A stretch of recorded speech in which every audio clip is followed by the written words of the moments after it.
Mounting evidence indicates that the composition of the infant gut microbiome is critical to immunological development, particularly during the first 3 months of life, when aberrations in gut microbial composition are most influential in impacting the developing immune system.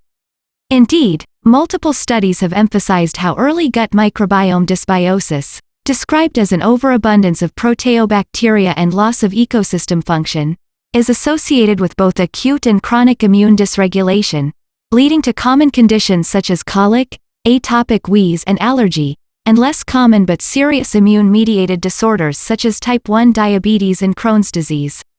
Immune development has been poorly understood in humans due to the difficulty in obtaining samples from infants. Recent developments in systems immunology enable profiling of immune development at the systems level and unraveling of immune cell regulatory relationships.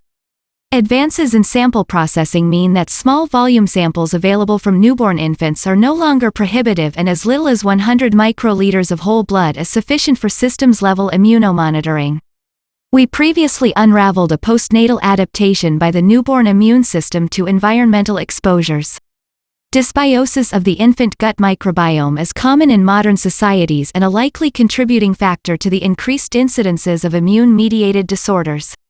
Therefore, there is great interest in identifying microbial factors that can support healthier immune system imprinting and hopefully prevent cases of allergy, autoimmunity, and possibly other conditions involving the immune system.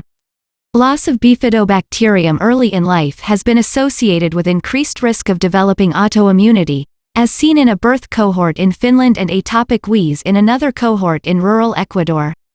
Moreover, observational studies have identified a link between the loss of Bifidobacterium in infants and enteric inflammation early in life, but the mechanisms involved are elusive. Human breast milk contains abundant human milk oligosaccharides HMOs that are not digestible by humans as we lack the necessary glucosidases.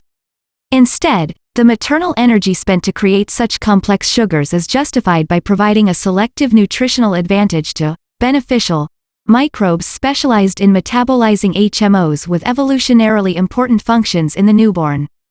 Bifidobacterium longum subspecies infantis B. infantis is one such strain adapted to metabolizing HMOs. B. infantis is commonly found in breastfed infants in countries where incidence of immune-mediated disorders is low, such as Bangladesh and Malawi, but rarely in Europe and North America. Introducing B. infantis has been successfully accomplished in strains such as EVC001 Evolve Biosystems, Inc., which is able to stably and persistently colonize and remodel the intestinal microbiome of breastfed infants, leading to reduced fecal calprotectin, a marker of intestinal inflammation, depletion of bifidobacteria and, in particular, HMO-utilization genes from the fecal metagenome is associated with markers of both systemic and intestinal inflammation and immune dysregulation during the first months of life. The silencing of intestinal inflammation in breastfed infants in California fed B. infantis, a strain harboring all fully functional HMO-utilization genes.